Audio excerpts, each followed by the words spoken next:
Well, hello, everybody out there. Andrew here. Top Fitness Strategies and Top Fitness Strategies presents.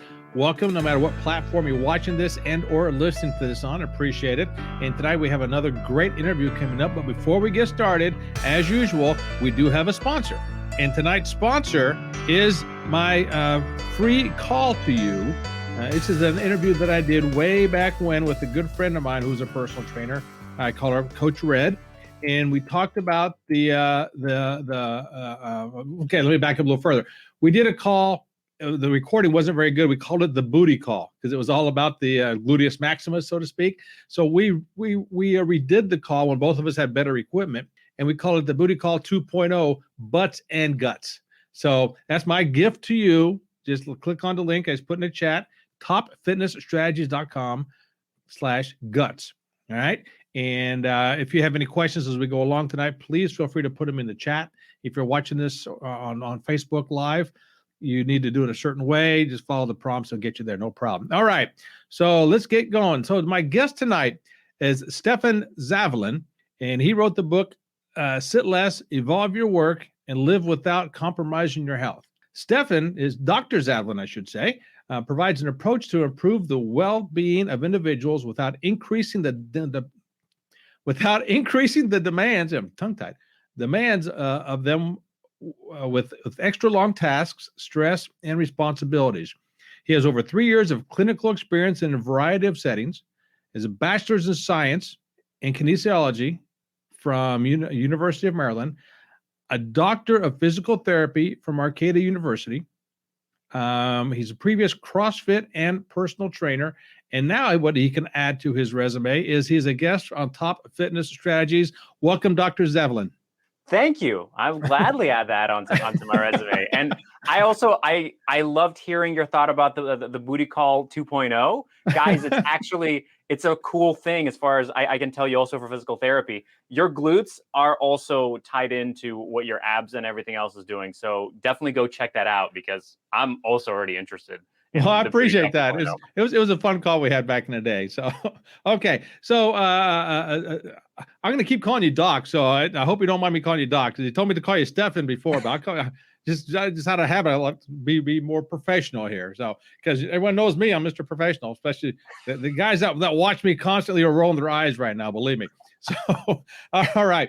I like to tell everybody how I got to know you or come to find you, or we basically found each other. Long story short, we were both in a let's say a virtual podcast extravaganza recently, and through technical issues, not of ourselves, not of anybody in particular, but the whole massive thing, we couldn't get to do what we wanted to do then. So he was gracious enough to give me the time to do this evening, and because right now we're doing this live in the evening, so wherever you're watching this, so that's how we met. So I know, Doc, I'm rambling on here, but tell the people who you are, where you came from, all about yourself, and then we'll end the thing. No, I'm kidding. We'll go on from there. I love it. I love it. So go ahead and do your spiel. So way back when, originally I was born in Russia, and then we moved to the States. That's where the last name comes from, because a lot of people go like, Zavalin, must not be from around here. But as I was growing up and everything, I initially really liked sports. Sports were fun. I was always moving around. But then I got into music, and sports kind of fell by the wayside. That passion only really finally got reignited once I got into undergrad and around that time. And then I kind of found CrossFit, found personal training. I changed from music to kinesiology, which is effectively exercise science. And so I had this kind of spark up in me, and I was like, okay, what do I want to do with this? I like movement. I enjoy moving my body. Movement is fun. I love teaching people about it. What's next? And my parents said, well, we helped pay for undergrad. You need to go to grad school. They weren't going to help pay for grad school, mind you, but I still had to go. So I thought, what in the world am I going to do with this? I don't know what you do with a bachelor's in kinesiology. Looked at it, found physical therapy, and thought, you get paid to do this? This is amazing. I want to do this. This is fantastic. Let me go in and do it. So got in for my first semester of physical therapy school. Love physical therapy school. It was great. But first semester, I basically started having a pain in my eye. And to give a little context, my other eye was not great to begin with. Long story short, it turned out that I got a parasite in my eye. and I had Oh, my to pull out word. of grad school. And a while later, many surgeries later, I eventually finished grad school. But unfortunately, I also started losing my vision. Nevertheless, finished grad school, got into the clinic. And at that point, my vision was right around the kind of, oh, I can sort of see. If I put on reading glasses, I can kind of read, but I can't really drive. So Okay. functional. Worked in the clinic. I still liked being with people and interacting with them, teaching about movement. That's great. But I noticed a pattern. People come in, I give them exercises, do hands-on things. They feel better. They go away. A year later, they come in, same exact problems. Mm-hmm. It wasn't the exercises. I mean, okay, let's be honest. When I asked them if they did the exercises, they would say no, but I can't really blame them. If I gave myself a workout regimen for physical therapy, I also didn't stick to it for too long. Okay. When you're not in pain, it's hard to motivate yourself when you're not in pain to do something like that. Right. Right. So I noticed, well, what is the problem? Okay, they were sitting awkwardly at their desks. They might have two monitors that they're looking at, and they spent 80% of the time slightly turning to the left. And so then they got neck pain. So it wasn't the exercises or the hands-on stuff. We needed to change where their monitors were. So I started having these conversations with them and saying, hey, can you talk to your employer? Can we find those ways to help you out so that your environment is different? And people were way less kind of agreeable in that sense. They're like, yeah, I'll just do the exercises. I don't really feel like doing any of that. Mm-hmm. And by the end of 2020, my vision kept on declining, and I had finally gotten the diagnosis of being legally blind completely with all of it. And it was around that time I was developing this idea of, I need to go in and start talking to the companies. I need to start talking to individuals about changing not just exercises, but changing the culture around how we're doing desk work and how we're reducing sitting. And the final kind of get your butt out there and start making change was that I actually got COVID right around Christmas time in 2020. And I had complications to where I couldn't even walk around. If I stood for 15 minutes, I had heart pain and I had to sit down or lie down immediately. So that just made me take extra time off. And I just sort of took it as a sign and said, that's it. Left the clinic and just started my own business, where I do exactly what I said. Is I try to talk to individuals and then to teams about how we can reintroduce the kind of concept of sitting less and more movement into our everyday lives, especially for desk workers. And that's what led to writing the book. And that's what the book is about. I did a TED Talk in December. It's still in processing. That's always the follow-up question. But yeah, that's been the long journey all the way through all of this to coming and doing this. Wow, fantastic. So, and one of my questions was, what got you to write the book? Well, you just answered that. So thanks for answering my question before I asked you. Way to go. All right. So, okay. So the book is called Sit Less, Evolve Your Work and Live Without Compromising Your Health. Right away, I'm sure you get this a gazillion times. Well, so what do you got to do? Stand up? I mean, obviously there's a whole book written on it. If it's all you're going to do is stand up, you wouldn't write a book.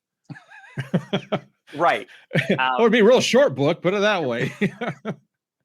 And that's, you make a really good point. And I'll kind of couple this into, people go, well, what do I really need to do?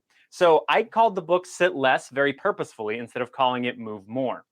We generally have this idea around movement and exercise that, yeah, I need to do more of it. I know I should get to the gym more. I should do cardio, whatever your thoughts and beliefs about it are. We think we need to do more. Those things are wonderful. You should move more. Moving more is good for you. But unfortunately, the amount that we're sitting, it doesn't impact it to the way that we need it to. So depending on where you look, people are sitting anywhere from 12 to 15 hours a day. And the study that I like quoting that is really just, it's monumental in that sense. 11 or more hours of sitting increases our risk of premature death by 40%. That's not the bad news. Wow. The bad news is not the 40% increase. The bad news is that the risk is not reduced when we control for exercise. So if you're sitting for 12, 13 hours a day and you exercise, it's good. Please don't think that exercise is bad, but you're not reversing everything you're doing to yourself by sitting that way. So it's not like if you're sitting 13 hours, you're going to go out and exercise for 3 hours. That's not realistic. We're going to reduce the sitting. Now, you brought up a good point. Do you just stand up? Is that all you have to do? That can be a great start. But if you've been sitting for most of your work days, you're not just going to stand up for 3 or 4 hours. You're going to have back pain, knee pain, ankle pain. it's not feasible. So it's Right. this slow shift. And then I kind of mentioned the whole culture aspect is how do you build your work tasks around it? Maybe there are certain Zoom meetings that you have where you're saying, hey, for the first 10, 15 minutes, everybody's going to stand up and we're just going to make it a little bit faster. The truth is you're 45% more productive when it comes to computer work, standing versus sitting. Really? That's I did not know that. huge. 45% is incredible. Wow. So let me ask you right now, and the people watching this, because you're standing up right now, aren't you? I am. Yeah, I can say you're standing up, and I'm the goofball sitting down here because I'm lazy, I guess. Yeah, one of those kind of things. So now you hit out a couple of real good points, and something that I always stress. And for those that don't know, I write a weekly column in my local newspaper, just a 300 to 500 word column, real simple, and I answer questions about health and fitness in a real simplistic, broad stroke kind of way. And one of the things I say is, if you're not the exercise type of person, that's fine. But do something, because doing something is always better than doing nothing. Even if it's just standing up and walking around the living room 3 times, do something. But sitting down all the time is not good for you whatsoever. But you take that to another level with the book. I mean, you say you're quoting all kinds of stuff, like you just said about the studies show if you're 13 hours you're going to die tomorrow type thing, whatever it was. You go once again, you're the doctor, I'm not. Okay, one of those kind of things. So you're right.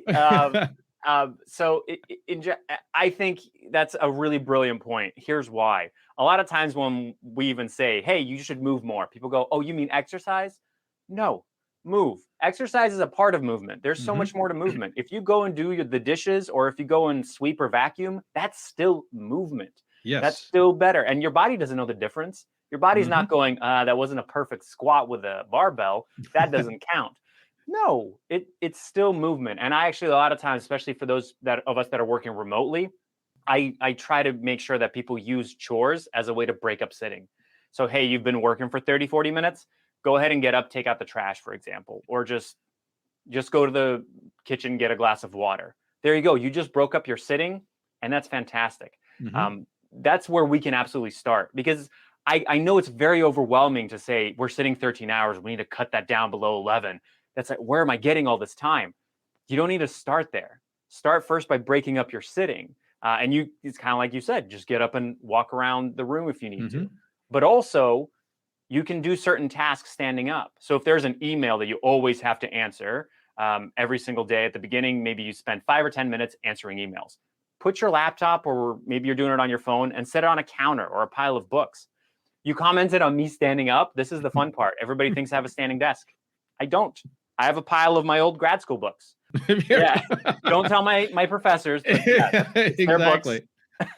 They're right there. But they're serving a higher purpose. It's not as if we have to spend money for this. We just have to build up the habits. And I think that's the hardest part, is building up the habit of always doing this. Now, as you were saying that, it triggered something I heard, this is, I don't know how many years ago, that, and I don't know how accurate this is, and I don't know if you've ever heard this before, but for somebody to sit in front of a computer to do work, they really don't get into their work in a deep level of focusedness, if that's even a word, for about 20 to 30 minutes after they sit down and start doing it. Now, if that's accurate, which I don't know if it is or not, right? I'm not saying I read that study. I just heard somebody talking about that before in a webinar I was listening to. If that's accurate, I'm a long way around to get to this question. How often, if somebody's sitting down at their desk for, let's say, 8 hours a day, 4 in the morning, 4 in the afternoon, how often should they get up and at least stand up and move around a little bit? Is there a ideal time to do it? How often, what the frequency is?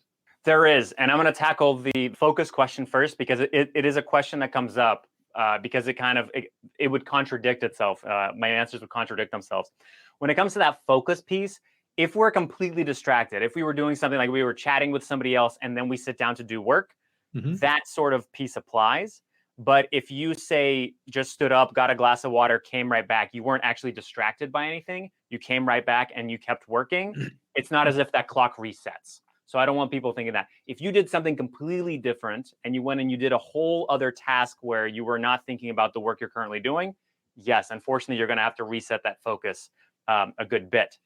But that's where we come to how much time. And I like to talk about it in sort of this timeline fashion. At about the 20 to 30 minute mark of us sitting, we've got less blood flowing to the brain. Our ability to break down fat drops by as much as 90%. It's not always 90. Don't everybody freak out, but it's as much as 90. It could be way less for you. And then there's some gene expression for muscle breakdown. Muscle doesn't start breaking down that early, not at all, but it's just this idea that your body's starting to be like, are we sedentary now? Do we need any of this stuff? By 1 hour of sitting, we're having increased stiffness of the low back, especially for men. And then by 2 hours, everybody's backs are stiff. If you've got that knee pain, neck pain, shoulder pain, that seems to increase. And at 2 hours, there seems to be an increase of error, especially in creative tasks, by about 50%. Okay. So your work is starting to suffer after a certain point. Realistically, right about that 20, 30 minute mark is the ideal that you need to get up. And if you get up and walk for 2 minutes or move, it doesn't have to be whatever it is, a chore, reverses everything. You don't have to worry about any of that stuff that you were doing. But I understand that sometimes if you're the one that kind of sits for 2 hours straight most of the time, getting up every 30 minutes right off the bat, not realistic. Start with an hour and a half, start with an hour 15, hour, break it down slowly and get that habit building. Okay, so how often do you have people that, and I'm going to assume this is pretty high, that say, well, I get to my office, get to my desk at 8 o'clock and I don't get up until, 11 or noon. Do you get that very often? Yes, that's the majority. To Really? be honest, of the people that I talk. Well, so some people, what happens is nowadays we're remote, and the problem is worse because they don't end up going to the office. And so maybe they have a morning meeting where in the office they would have to go to a different room and there would be a little bit movement there. But now it's all through Zoom. And so you sit down and you stay in the exact same position the entire time. Not to mention, I've had several people that all they do is they get up from the bed and they just walk over and plop down in their computer chair. You don't no longer have that walking that you had as part of the commute, even if it was out to the car, from the car, from the parking garage to the office, wherever it may be. So we're reducing the movement more and more, and it's unfortunate. That's interesting. So I just lost my train of thought. I had a fantastic question. It's going to be the best question you ever had. So I'll tell you what, let me just go backtrack a little bit to my notes. All right. So over here, now you study kinesiology. All right. And kinesiology has a lot to do with movement. All right. But for the folks who don't know, can you give us a broad stroke definition of what exactly kinesiology is? Is that possible? It's somewhat possible. I mean, if you really want to think about it, it's the study of the motion of the human body. If you really want to think about it, and as we're really breaking it down, like the Latin meanings of kinesiology. Okay. But really, that's you're talking about sort of the biomechanics of the body, the movement systems, and then how our body reacts to it. So how does the cardiovascular system react when you put it under certain amounts of stress? If you're running on a treadmill or if you're doing weightlifting, and then how do muscles react? How are muscles built? How do they perform? That's kind of that general thing. And you can go further, and people do PhDs in kinesiology and all of that, where you're really just looking at how does our body really function when it comes to sport and movement. But that's the overarching thing of it. Yeah. Interesting. And for those of you just join us, I'm talking with Dr. Stefan Zavalin, author of the book, Sit Less, Evolve Your Work, and Live Without Compromising Your Health. And we're having a fantastic talk here. And I got more questions for you, but if you want to go ahead and plug some of your websites where they can find your book and do all that good stuff, why don't you go ahead and do a plug now for yourself? Sure. For those watching, this is what the book looks like. For those listening, it's a beautiful purple cover. If you wanted to find it on Amazon, it's just Sit Less, Stefan Zavalin. It's the first one that comes up. And that's why I'm telling you it's a beautiful purple cover, because you'll get to see it. Beautiful purple, because that's my favorite color. Now you know a little something more about me. If you wanted to know more about me, stefanzavalin.com is an easy place. It's a nice purple website. You might see a theme coming along. And then I do most of my posting. If you just want tips and tricks and fun videos of everything, that's just Stefan.Zavalin on Instagram is where I put the majority of my stuff, or Stefan Zavalin on YouTube. But yeah, those are the biggest platforms for me. Okay, fantastic. Now also on your website, and I took it today, you have a quiz, some sort of quiz, which is fascinating because after I took it, and you said the same thing in this interview, it's because I am during the day, like Superman, during the day, I'm a substitute teacher. So a lot of my substitute teaching is basically babysitting the class. So I'm sitting at a desk all day long. So a majority of my stuff is sitting at a desk. So after I took your quiz, it came up that says, you had a 40% chance of not having good health, whatever, however it was phrased.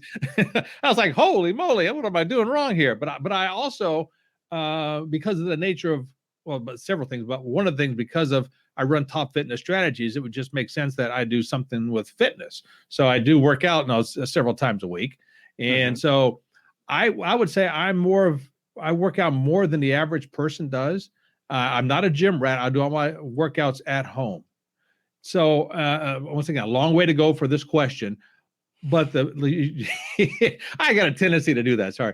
So, but you said a lot of your clients are people that sit for 3 to 4 hours at a time at the desk and then do lunch and then come back and sit some more, whatever. So how hard or how easy is it to get them to, I don't want to say do a workout, but do more than just get up and walk around? That's a really good question. So because I can talk about this for probably an hour, the full answer, because I have a full course that's called the Love to Move course. It's on the website and we go deeper into this, but I kind of break it down into 3 specific questions, which is why do we move? How do we move? And where do we move? And the reason is the first part is you have to start with the why. So you kind of asked, how hard is it? Well, the why is the motivation. It's kind of that deep motivation for each person of, why are they necessarily moving? Because a lot of times we go, yeah, because it's good for me, or my doctor told me that I should probably move. That's not really the motivation. That's not that's not going to motivate you. What's going to motivate you if you understand that your loved ones and your happiness and your deep fulfillment is going to be improved because you're healthier, because you're able to do your work better, whatever that may be. And so it needs to be that deeper, those kind of core values that really fuel that part. So the first part is making sure that we connect with my clients. What is it that matters to you?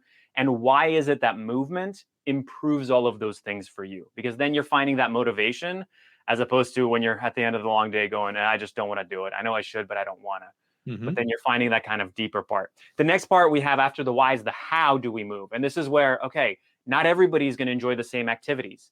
So there might be some people that want to do CrossFit lifting, or they might want to get into gymnastics or cycling. And there might be others that just a 15-minute walk is a beautiful start at the very beginning. That's all that they may have to do. And the how, we talk a lot about the limitations, because sometimes we have the physical limitations of your body's not physically capable of performing the high intensity stuff, but also maybe there's emotional or mental limitations. Like maybe you would love to ride the bike, but somebody crashed into you when you were riding the bike last time. And so you're thinking, physically I could do it, but I don't want to put myself through it. I'm not getting on a bike. Okay, what can we find that's better for you? As opposed to me just going, nope, this is what you have to do, and that's it.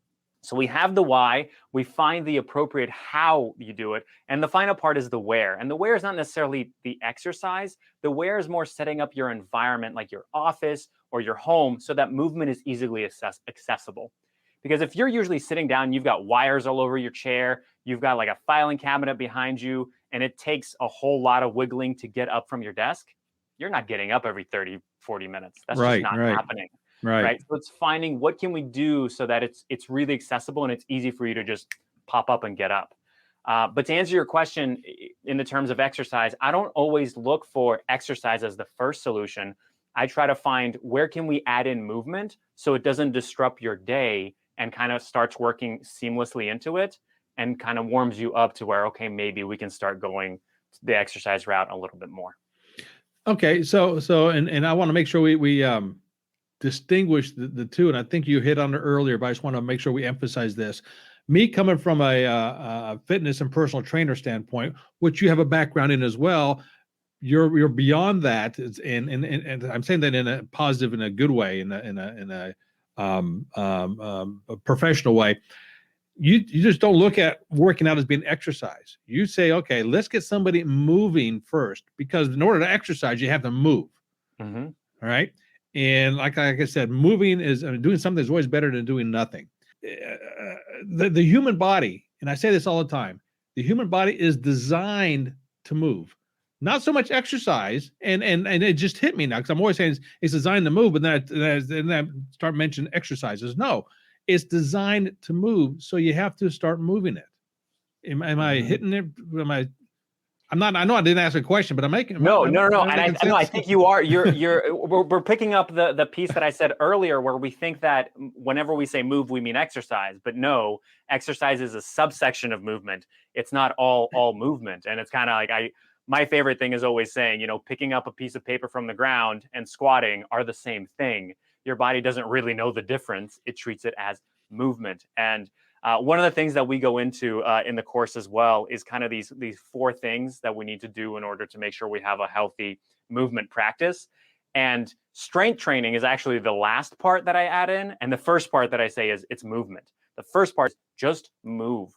Because if you're just sitting all the time and then all you do is you go and you practice strength training in a very limited pattern, you're not becoming a better mover. You're maybe growing some muscles, you're getting a little bit stronger, getting a sweat on, but you're not really moving better in that sense. And I know there's a lot in the fitness community. It probably is still around in that sense of the buzzwords of functional training and all that kind of stuff. And that's fair. That's where it's coming from. It's saying, hey, we need to be better movers, not just be able to push some amount of weight and say that's it and that's all of it. Just because functional movement is what we see leads to longevity. And that's the goal, is try to live as long as you can, as healthily as you can, not just, because we want to have a good quality of life, not just length of life. Right. And one thing you just hit me here. If you haven't heard this before, you're going to chuckle this one. So the person I talked about earlier, who I did the booty call with, she has a saying. She says, if you have a fat dog, you're not getting enough exercise. So my thing is, if you're sitting at a desk all day, but you have a pet at home, as in a dog, you have a built-in excuse to move, to put the dog on a leash and go for a walk. Yeah, 100. And so it's funny that you mentioned the sitting quiz on the website. One of the questions is, do you have a dog? And because I was looking through some articles that people that have dogs are more likely. It's anywhere from 30 minutes to an hour more movement than non-dog owners. So yeah, it's absolutely a part of it. So Doc, we can go on for hours and hours with this, but I only asked for 30 minutes of your time. So I know that's about up. So once again, I'm talking with Dr. Stefan Zavalin from the book, Sit Less, Evolve Your Work and Live Without Compromising Your Health. So once again, tell people where they can get the book, how they can contact you, what you offer, what you can give them, and do all your stuff. Sure. So the book is most readily available on Amazon. Again, just type in Sit Less, Stefan Zavalin. It pops right up. Beautiful purple cover. And then stefanzavalin.com. Pretty easy to find me, and all my social media links there. Really, the biggest thing that I work on is I do present for teams, but I also work with individuals to make sure that we're adapting your actual environment towards it. And I'm not necessarily a personal trainer. I'm not going to go in there and give you a bunch of exercises. I'm trying to find those solutions for you that are going to be long-term, not just an immediate workout plan, because I think you all have been hit over the head with that a lot. It works for some. It unfortunately doesn't work for all. And we need to work our way up to that eventually. So that's what I provide. Yeah. And do you work with a certain age group? I guess I should have asked that earlier. A certain age group of folks? Not necessarily. Unfortunately, as we're seeing more and more, the older people are, the more they sit. So if anything, the older you are, the more likely it is that you need my services. And once again, I'm going to go over a little bit. Sorry about this. Because I mentioned I was a substitute teacher, and what I'm noticing more over the last several years are students that are not athletes. They're less and less active, and obesity is getting, and I hate to say this, is getting more and more rampant in the middle schools and high schools. And what I'm seeing is the elderly folks, the 50 and above, maybe because that's my age group, are being more and more active. Are you seeing that at all? I actually am, to a degree. I wonder to what degree screen time has to do with this, given the fact that also there is that discrepancy of the younger population is on devices more than the older population, and there might be that divide. Oh, wow. Yeah, I never thought of that. Yeah. I personally, I don't want to villainize screens and devices and the internet and all of that, because I understand it's not going anywhere. It's here to stay. So I rather, the way that I go about it is I find, how can we work with it So for example, I had a recent post on Instagram of the sort of things you can do to use your phone longer and keep your posture better. Because if I just tell you to stop using your phone, you're not going to do it. So we have to find ways that we can work with this technology. Well, I like but I that. think it might be technology that is possible correlation. Fantastic. Well, we'll end it there. And Dr. Stefan Zavalin, the book Sit Less, Evolve Your Work, and Live Without Compromising Your Health has been my guest tonight. Want to thank you again for being here. This has been fantastic. In the future, I'd love to have you back. We can talk more and get in more in depth about stuff if you don't mind. I'd love that. I would be so happy to be back on. It was an absolute blast. Thank you for having me. I have all your links posted. It'll be if you're watching this live, it's all in the comments. If you're listening to this afterwards or watching this afterwards, it'll be all in the show notes. So don't worry about that. So once again, Stephen, thank you for being my guest this evening. And is there any final words of wisdom you'd like to give the people? Just the final thing, it's not always about doing more and more of the good, like moving more. Sometimes you just have to do less of the bad, like sitting less. That's it. Love that. So, all right, folks. Well, once again, this is Andrew Toth Fitness Strategy with my guest, Dr. Stefan Zavalin. And until next time, this is us. Ciao.